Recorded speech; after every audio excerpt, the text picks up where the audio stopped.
Hello everyone. Today we have an old friend that took a hard drop onto the ground.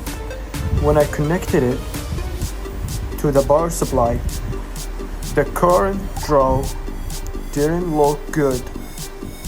It was drawing about 0.07 and getting stuck there.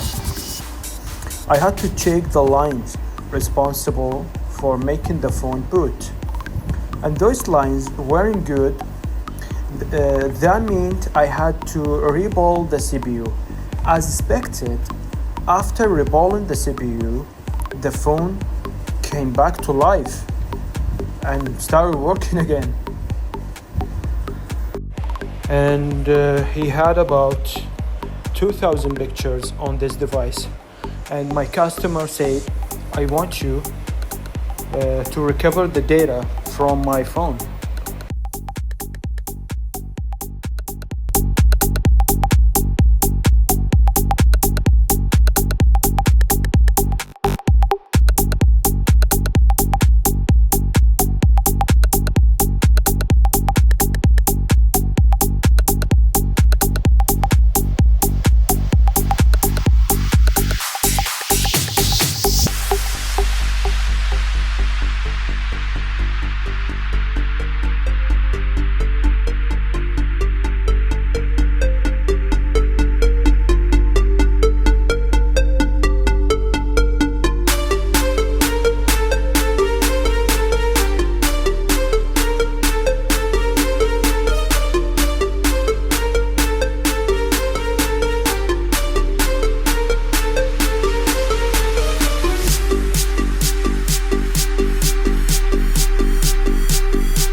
And there we are, the picture is safe.